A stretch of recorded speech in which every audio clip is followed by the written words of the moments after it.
Timnas Indonesia U23 akan menghadapi Thailand di semifinal Piala AFF U23 2023 malam ini. Indonesia berhasil melaju ke babak semifinal dengan status runner-up terbaik. Kemenangan 1-0 kontra Timur Leste plus menjadi hasil minor dari tim lain untuk membawa langkah Garuda Muda ke fase knockout. Lalu bagaimana peluang Indonesia di semifinal? Telah bergabung pengamat sepak bola Tommy Welly. Selamat sore Bung Toel. Selamat sore Reza. Ya, Bung Toel, Indonesia secara tidak terduga berhasil lolos ke semifinal dengan predikat runner-up terbaik berkat hasil minor dari tim lain. Bagaimana Anda melihat kekuatan Indonesia di Piala AFF tahun ini? Ya, kalau lihat dua pertandingan awal penyisihan tentu sangat tidak meyakinkan ya. Materi pemain bukan full yang terbaik, tetapi saya pikir nggak bisa dibilang jelek juga. Cuman dua pertandingan awal memang saya pikir mereka tidak bisa menampilkan permainan maksimal. Nah, berdasarkan permainan itu, maka saya lihat kecenderungan prediksi malam ini lawan Thailand, tuan rumah, itu persentasenya lebih condong ke Thailand memang. Oke, baik Bung Toel. Tadi pihak dari Thailand juga mengatakan bahwa ini sebagai balas dendam begitu atas apa yang terjadi 5-2 pada pertandingan sebelumnya. Anda melihatnya seperti apa? Ya tentu ya, Thailand punya keuntungan satu sebagai tuan rumah. Kedua ada motivasi membalas kekalahan di SEA Games bulan Mei waktu itu di final. Yang ada buntut kericuhan itulah antar pemain dan ofisial kan. Jadi ada motivasi itu. Hanya memang dalam sepak bola seperti tadi di pemberitaan, pelatih Thailand tentu akan coba fokus pada permainan. Karena kalau udah emosi biasanya permainan kacau tuh. Jadi penting buat Thailand walaupun ada misi ingin membalas kekalahan di SEA Games, mereka akan tetap coba fokus pada permainan. Oke, Bung Toel, skuad Indonesia saat ini memang posisinya nggak jauh beda dengan skuad SEA Games asuhan dari Indra Syafri. Nah, Anda melihatnya apakah ada perbedaan antara saat diasuh oleh Sintayong dengan saat diasuh oleh Indra Syafri? Ya ada beberapa pos pemain yang memang tidak diperkuat. Misalnya di pos bek kiri, Pratama Arhan kan ada di Tokyo kan nggak main. Marcelino nggak ada juga. Jadi ada beberapa pemain lah. Di depan juga Fajar Fatur Rahman nggak ada. Cuman nggak boleh jadi alasan menurut saya. Karena materi pemain lain pun sebetulnya secara kualitas juga nggak jauh-jauh amat. Hanya memang soal jam terbang lah. Jam terbang di timnas senior maksud saya gitu loh.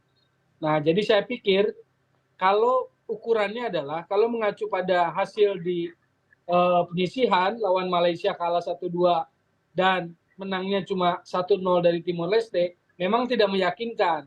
Cuma kuncinya apakah di 3 hari jeda ini Sinteyong bisa memaksimalkan recovery pemain dan mematangkan taktik. Bisa nggak itu dilakukan? Kalau itu dilakukan, peluang kita akan lebih membaik. Yang kedua, apakah Irfan Jauhari bisa fit? Kalau malam ini Irfan Jauhari fit, cederanya bisa pulih, maka juga itu akan membuat peluang Indonesia menjadi lebih baik. Karena waktu lawan Malaysia kan dia cedera tuh di babak kedua, Irfan Jauhari, penyerang striker. Oke, baik Bung Toel. Ini juga ada kejadian unik saat Indonesia membawa ada 2 pemain yang ternyata mendapat hukuman larangan bertanding, ada Komang Teguh dan juga Titan Agung. Anda melihatnya apakah ini menjadi suatu bentuk ketidakprofesionalan PSSI dalam membentuk timnas atau seperti apa?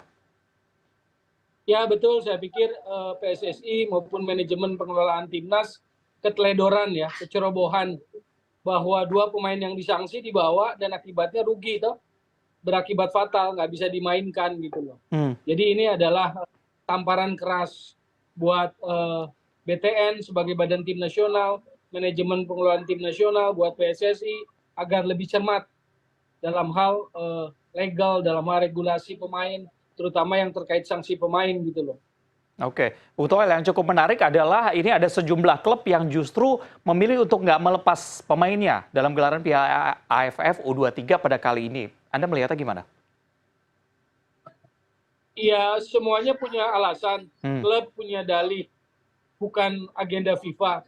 Tetapi kan sebetulnya itu satu hal yang sudah dipahami oleh PSSI maupun klub. Jadi sebetulnya kuncinya adalah di badan tim nasional. Apakah badan tim nasional sudah memetakan persoalan ini jauh-jauh hari? Kalau jauh-jauh hari sudah memetakan persoalan ini, kan bisa dicari solusinya. Yang kedua, kalau talent pool pemainnya lebar. Kalau talent pool pemainnya lebar kan berarti nggak perlu ribut ketika 1-2 pemain tidak dilepas oleh klub. Kan kuncinya di situ. Kuncinya di manajemen pengelolaan timnas. Dalam hal ini Badan Tim Nasional. Gitu loh. Oke, baik. Kita tunggu bagaimana hasilnya malam hari ini pertandingannya. Kalau tadi ada katakan peluang masih ada, ya seperti bola yang bundar begitu ya. Semua peluang kemungkinan terjadi. Kita akan lihat bagaimana hasilnya nanti. Terima kasih pengamat sepak bola Tommy Welly sudah berbincang sore hari ini. Terima kasih, Reza. Selamat malam.